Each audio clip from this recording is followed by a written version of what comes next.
Pemerintah menetapkan kenaikan pajak pertambahan nilai dari 11% menjadi 12%. Jika sesuai jadwal, kenaikan PPN akan diterapkan paling lambat Januari 2025. Kenaikan pajak pertambahan nilai ditetapkan melalui Undang-Undang Nomor 7 Tahun 2021 tentang harmonisasi peraturan perpajakan. Dalam belai tersebut dijelaskan, pemberlakuan PPN 12% melanjutkan penerapan tarif PPN 11% yang sudah berlaku sejak April 2022.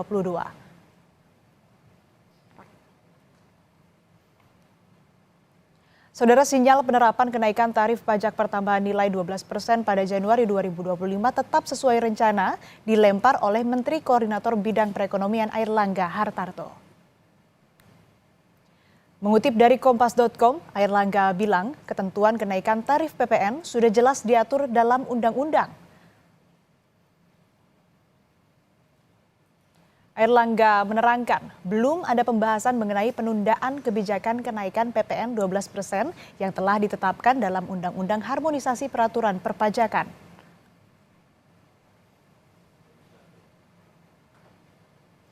Kepastian mengenai pemberlakuan kebijakan kenaikan PPN 11% menjadi 12% akan dijabarkan pemerintah dalam pembacaan nota keuangan di DPR pada 16 Agustus 2024 mendatang. Dampak apa yang dirasakan oleh dunia usaha jika PPN naik menjadi 12% mulai Januari tahun depan? Lalu apakah akan berimbas ke harga barang di tangan konsumen? Kompas Bisnis saat ini sudah bersama dengan analis kebijakan ekonomi Asosiasi Pengusaha Indonesia atau APindo, Ajib Hamdani. Pak Ajib, selamat pagi, apa kabar? Selamat pagi Mbak Asri, sangat baik.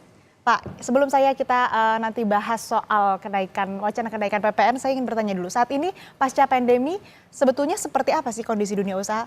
Begini Mbak Asri, kalau kita lihat memang secara makro bahwa kelas menengah kita sedang mengalami tekanan yang luar biasa. Dan indikator lain menunjukkan bahwa daya beli masyarakat sedang turun. Sehingga perlu kita cermati bagaimana PPN. Dan kalau kita lihat Mbak Asri, bahwa PPN itu pada prinsipnya adalah pajak yang ditanggung oleh konsumen akhir.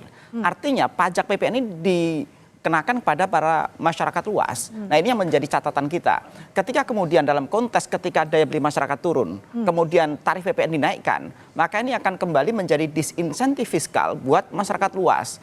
Dunia usaha tentunya mengharapkan agar daya beli masyarakat bisa kembali naik dan itu dibutuhkan campur tangan dari pemerintah. Bagaimana kebijakan fiskal kita bisa mendorong bukan hanya kebijakan fiskal yang mengumpulkan uang buat negara, tapi kebijakan fiskal yang bisa mendorong pertumbuhan ekonomi dan bisa menopang daya beli masyarakat dengan baik. Karena kalau kita lihat Mbak Asri, bahwa di 2024 ini pemerintah punya ruang fiskal yang begitu sempit untuk memberikan topangan secara pragmatis misalnya nih dengan BLT dan lain-lain. Ketika memang pemerintah mempunyai ruang fiskal yang terbatas, seharusnya pemerintah bisa mendorong bagaimana daya beli masyarakat itu tertopang dengan baik sehingga ekonomi kembali bisa kondusif. Demikian Mbak Asri. Nah, kalau sampai ini diterapkan sesuai dengan wacana Januari 2025 besok PPN naik 12%. Untuk pengusaha dampaknya seperti apa? Pilihannya cuma dua, menaikkan harga beli di masyarakat atau kemudian mengabsorb kenaikan PPN itu menjadi mengurangi keuntungan perusahaan. Dua-duanya akan punya konsekuensi. Pertama, konsekuensinya Mbak Asri, misalnya kemudian kita mendorong harganya naik di masyarakat. Tentunya kita melihat bagaimana daya beli masyarakat, apakah mereka mampu untuk membeli dengan kenaikan harga PPN tersebut. 11-12% itu cukup signifikan Mbak Asri. Atau kemudian pilihan kedua, kemudian ketika pengusaha punya pilihan untuk mengabsorb kenaikan tarif PPN itu menjadi HPP-nya atau harga pokok penjualan, maka tentunya juga tidak bagus untuk orientasi jangka panjang perusahaan karena dengan keuntungan yang berkurang, maka tentunya orientasi pengembangan bisnis ke depan juga akan berkurang. Artinya Mbak Asri, bagaimana pilihan yang dihadapi oleh dunia usaha akan sangat dilematis ketika tarif PPN itu dipaksakan naik oleh pemerintah. Jadi harapan kita sebagai dunia usaha dan maupun juga masyarakat luas tentunya adalah bagaimana pemerintah mengevaluasi ulang pelaksanaan ini berbicara masalah waktu pelaksanaannya aja. Karena kalau kita lihat ketika pemerintah kemudian memakai konsideran di pasal 7 ayat 1 tentang waktu pelaksanaan kenaikan tarif PPN ini sesuai dengan undang-undang HPP atau harmonisasi peraturan perpajakan, toh secara empiris Mbak Asri, pemerintah juga pernah melakukan penundaan ini. Kalau kita bandingkan misalnya dengan pajak karbon misalnya. Pajak karbon di pasal 13 juga disebutkan bahwa itu harusnya naik dikenakan pada bulan April 2022. Tapi kemudian toh pemerintah bisa melakukan penundaan. Artinya sebenarnya ketika memakai konsideran yang sama, pemerintah juga bisa mengevaluasi ulang atas waktu pelaksanaan kenaikan tarif tersebut, walaupun secara letterleh sudah disebutkan di pasal 7 ayat 1 di Undang-Undang HPP tersebut. Demikian Mbak Asri. Lalu artinya kalau dari pengusaha sendiri ini mengharapkan adanya penundaan penerapan dari kenaikan Ya, PPN. karena gini Mbak Asri, kalau kita lihat ini berbicara masalah kepentingan ekonomi yang lebih luas, ini berbicara masalah ekonomi makro di Indonesia. Indikator-indikator ekonomi kita sudah jelas menunjukkan Mbak Asri, bahwa produk domestik bruto Indonesia sebesar 21.893 triliun itu lebih dari 60% ditopang oleh konsumsi rumah tangga. Artinya kalau kemudian pemerintah juga ingin mempunyai target pertumbuhan ekonomi yang cukup agresif, bahkan kita lihat di tahun 2024 target pertumbuhan masih di angka konservatif 5,2%. Apalagi di tahun 2025 dan ke atas. Dan bahkan kalau kita lihat dari wacana-wacana yang berkembang serta narasi yang disampaikan oleh Prabowo Gibran bahwa pertumbuhan ekonomi akan ditarget lebih agresif, dikatakan di angka 7-8%. Tentunya membutuhkan daya beli masyarakat yang bagus. Tentunya membutuhkan bagaimana kelas-kelas menengah itu mendapatkan insentif yang terbaik. Dan kalau kita lihat memang datanya menunjukkan sejak tahun 2018 ke tahun 2023 ini lebih dari 8,5 juta orang itu turun kelas, Mbak Asri. Atau bahasa umumnya adalah kita ini rata-rata banyak yang mantap itu, makan tabungan. Nah ini kan sebuah fenomena yang perlu kita cermati dengan baik. Pemerintah harus mendorong regulasi-regulasi yang pro dengan pertumbuhan. Kalau kemudian terlalu banyak insentif fiskal yang kemudian dalam konteks ini menjadi disinsentif ya. Karena ketika tarif pajaknya tentunya menjadi disinsentif. Satu sisi pemerintah ini secara moneter juga mereka, kita ingat bahwa dengan tingkat suku bunga 6,25% pun itu juga sudah cukup tinggi. Artinya begini Mbak Asri, dunia usaha tidak bisa berjalan secara alamiah. Dibutuhkan intervensi regulasi dari pemerintah sehingga ekonomi bisa bertumbuh dengan baik. Dibutuhkan intervensi regulasi yang pas dan presisi dari pemerintah sehingga bagaimana orientasi pertumbuhan ekonominya bisa lebih tercapai atau lebih achievable. Kalau kemudian kita mengandalkan daya beli masyarakat dan kemudian sedang turun, ditambah dengan disinsentif yang akan dipaksakan nanti pada tanggal 1 Januari, tentunya ini menjadi sebuah kontraproduksi dalam konteks ekonomi nasional. Demikian Mbak Asri. Kalau butuh ditunda, lalu kapan waktu tepatnya penerapan dari kenaikan tarif PPN ini diberlakukan? Kita cukup pakai indikator-indikator makro yang bersifat kuantitatif aja Mbak Asri. Misalnya ketika kelas menengah sudah naik, kemudian bagaimana kemiskinan kita sudah berkurang, bagaimana pengangguran kita berkurang. Banyak sekali indikator-indikator makroekonomi yang bisa dipakai sehingga kita bisa buat keputusan, oh daya beli masyarakat sudah kembali naik nih, oh kelas-kelas menengah sudah tekanannya sudah berkurang dan lain-lain. Kalau kondisi-kondisi itu sudah tercapai, maka saya pikir ketika terjadi kenaikan tarif PPN pun itu tidak akan terlalu menjadi masalah Mbak Asri. Atau misalnya begini, kalau misalnya pun pemerintah bersikeras menaikkan PPN pada tanggal 1 Januari 2025 itu, maka dunia usaha bisa memberikan masukan-masukan konstruktif lain bahwa dibutuhkan sebuah jalan tengah. Tapi poinnya adalah bagaimana menopang daya beli sehingga satu sisi masyarakat tidak terlalu terbebani, tapi dan sisi yang lain kemudian dunia usaha juga bisa berjalan dengan baik. Sebagai contoh Mbak Asri, misalnya pemerintah menaikkan penghasilan tidak kena pajak misalnya. Ini adalah salah satu contoh konkret dari pemerintah karena PTKP ini sudah lama tidak mengalami kenaikan. PTKP itu sederhananya begini Mbak Asri, penghasilan dari masyarakat luas yang mereka bebas dari pajak. Sederhananya bahasa seperti itu. Kalau sekarang angkanya di angka 54 juta per tahun atau ekivalen dengan penghasilan kira-kira di angka 4,5 juta rupiah. Nah, kalau misalnya PTKP-nya dinaikkan misalnya 100 juta, maka tentunya orang-orang yang punya penghasilan 8 jutaan mereka juga tidak perlu membayar PPh-nya.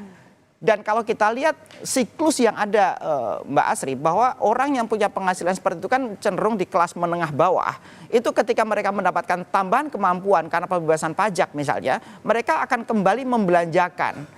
Nah ketika uangnya dibelanjakan, kemudian ekonomi akan kembali berputar. Dan toh pemerintah tetap akan mendapatkan pajak PPN-nya karena belanjanya naik volumenya. Walaupun tarifnya sama-sama 11% misalnya. Artinya Mbak Asri, dunia usaha selalu ingin sebuah jalan tengah. Ketika pemerintah ingin secara aspek budgeternya ingin menaikkan penerimaan buat negara, tapi harus selalu diimbangi dengan insentif-insentif yang memberikan dukungan terhadap pertumbuhan ekonomi secara umum. Demikian Mbak Asri. Nah ini artinya memang kembali lagi harus melihat dari indikator makroekonominya. Betul, gitu. ya. Nah kalau ini mulai diterapkan Januari 2025 besok, sektor mana sih yang pertama paling kena Pak? gini, PPN itu untuk semua aspek yang kita konsumsi. Jadi sebenarnya kalau ditanya apa yang kena, ya semua aspek. Karena tentunya daya beli masyarakat turun. Sebagai contoh gini, kita mau mengkonsumsi apapun itu, maka dikenakan PPN. Karena pada prinsipnya PPN itu sekali lagi dikenakan pada pembeli akhir, Mbak Asri. Jadi setiap yang kita konsumsi, yang mempunyai nilai tambah ya itu pasti kita mau makan, kita mau minum, kita mau beli mobil seperti tadi disampaikan, kita mau beli properti, kita mau keseharian kita mau beli buat kebutuhan sehari-hari pun itu juga kena PPN, Mbak Asri. Jadi kalau ditanya apa yang kena, semua aspek dan semua barang yang dikenakan PPN udah otomatis akan mengalami penurunan daya beli karena harganya akan naik. Jadi nggak ada yang paling kena, semuanya? Semuanya akan kena, cenderungnya semuanya akan kena. Yang paling kena? Pasti consumer good ya, consumer good. Karena gini, consumer good yang bersifat fast moving, yang setiap orang akan menggunakan itu setiap hari. Karena sekali lagi orang akan mengurangi jumlah konsumsinya secara umum ya. Begini Mbak Asri, ketika misalnya penghasilan kita sama, tapi kemudian pengeluaran kita naik karena pengenaan PPN-nya yang naik tarifnya, maka otomatis volume pemakaian kita akan kurang. Ketika volume pemakaian kita kurang, dunia usaha sebenarnya terimbas juga Mbak Asri. Dunia usaha misalnya mereka volumenya misalnya nih kita pakai ilustrasi angka mereka sebelumnya 1.000 piece misalnya. Maka kemudian ketika PPN-nya naik, konsumsi masyarakat turun, maka yang tadinya 1.000 hanya beli 900 gitu. Sehingga otomatis dunia usaha juga akan terdampak. Jadi walaupun PPN ini dikenakan kepada pembeli akhir, walaupun PPN ini dikenakan pada masyarakat luas, tapi tentunya dunia usaha akan terdampak karena kecenderungannya ketika asumsinya seperti paribus, asumsinya adalah masyarakat penghasilannya sama Mbak Asri, maka tentunya volume konsumsinya akan berkurang. Ketika volume konsumsi berkurang, dunia usaha juga akan terdampak. Dan secara ekonomi, secara agregat ini memberikan sentimen yang tidak positif. Kira-kira begitu Mbak Asri. Ya, semua sektor lah intinya. Semua sektor, ya, Pak. semua sektor. Lalu sejauh ini dari pengusaha sendiri sudah ada komunikasi dengan pemerintah? Komunikasi terus kita bangun sebenarnya. Bahkan kita sering memberikan masukan-masukan baik untuk peraturan-peraturan yang sudah keluar ataupun juga termasuk peraturan yang akan dikeluarkan. Ya termasuk komunikasi yang kita bangun melalui media seperti ini pun juga bagian dari komunikasi Mbak Asri. Karena pemerintah faktanya juga mereka pasti punya media monitoring. Problemnya adalah pemerintah akan mendengarkan masukan dari pengusaha atau enggak. Karena kita sebagai pelaku ekonomi itu melihat dan merasakan betul bagaimana daya beli masyarakat yang sering mengalami tekanan. Dan harapan kita sekali lagi pemerintah membuat sebuah jalan tengah yang terbaik. Apakah waktu pelaksanaannya ditunda ataukah berikan insentif fiskal di tempat yang lain? Demikian Mbak Asri. Lalu apa Pak kira-kira kebijakan pendamping ini yang bisa kemudian mengimbangi atau mampu melindungi daya beli saat kenaikan tarif PPN ini sudah berlaku? Kalau kemudian kita fokuskan pada kebijakan fiskal, begini Mbak Asri, Indonesia ini mempunyai tekanan fiskal yang begitu luar biasa. Dengan target belanja lebih dari 3.000 triliun tahun ini, dengan target pajak dan cukai itu di angka 2.300 triliun pun, kita masih harus utang kira-kira di angka 400 sampai 500 triliun. Kira-kira gambaran umumnya seperti itu. Artinya kalau kemudian pemerintah mau melakukan atau mendorong daya beli masyarakat secara konvensional misalnya dengan BLT, ruang fiskalnya sangat terbatas. Sehingga seharusnya pemerintah bisa lebih mengartikan bagaimana kebijakan fiskal itu dipakai untuk mendorong pertumbuhan ekonomi. Seharusnya pemerintah lebih mengartikan bagaimana kebijakan fiskal sebagai kebijakan reguleran atau pengatur ekonomi yang bisa mendorong daya beli masyarakat tanpa melalui BLT misalnya. Cukup kebijakan-kebijakannya jadi didorong. Termasuk kayak seperti tadi misalnya, ketika pemerintah mengalokasi membuat PTK, kita kembali ke contoh awal ketika penghasilan tidak kena pajak dinaikkan itu pun itu sudah bagian dari kebijakan fiskal yang bisa mendorong daya beli masyarakat. Atau misalnya masukan lain adalah pemerintah itu begini Mbak Asri, mereka mempunyai namanya belanja pajak atau tax cost. Tax cost itu tahun ini nggak kurang dari sekitar 300-an triliun. Kalau tidak salah nanti bisa diluruskan kalau angkanya kurang tepat. Nah, angka itu seharusnya lebih presisi untuk sektor-sektor yang bisa menjadi lokomotif penggerak gerbong-gerbong bisnis yang lain, menjadi lokomotif penggerak gerbong ekonomi yang lain. Jadi kalau tax cost itu tepat sasaran, saya pikir juga bisa menjadi pendorong ekonomi. Tax cost itu berupa misalnya, oke, PPN dinaikkan, tapi juga akan ada sektor-sektor yang sangat strategis untuk istilahnya itu, istilah teknisnya adalah pajak PPN-nya ditanggung pemerintah atau pajak DTP misalnya. Itu sekedar masukan-masukan Mbak Asri. Tapi poinnya adalah apakah pemerintah concern dengan daya beli masyarakat sedang turun dan akan memberikan insentif fiskal terbaik dan betul-betul memposisikan bagaimana pajak bukan hanya sebagai uang buat mengumpulkan uang buat negara, tapi pajak sebagai fungsi pengatur buat ekonomi. Kira-kira demikian Mbak Asri. Baik, artinya memang untuk menerapkan kenaikan tarif PPN ke 12% ini juga harus memperhatikan daya beli masyarakat yang kalau kondisinya saat ini kita lihat kan memang sudah turun ya, sedang turun. Sedang tidak mendukung. Artinya juga memang ini harus ada berbagai upaya yang dilakukan pemerintah untuk kemudian menjaga atau melindungi daya beli masyarakat. Salah satunya tadi mungkin yang sudah disebutkan oleh Pak Ajib, ini bisa menaikkan PTKP ya. Dan juga menerapkan tax cost yang tepat sasaran begitu supaya kemudian daya beli ini masih bisa terjaga dan kemudian kalau misalkan sudah waktunya tepat dan indikator makroekonominya sudah terpenuhi, ini barulah kemudian kenaikan tarif PPN 12% ini baru bisa diterapkan. Baik, terima kasih Pak Ajib Hamdani, analis kebijakan ekonomi Asosiasi Pengusaha Indonesia atau APindo telah bergabung bersama kami di Kompas Bisnis.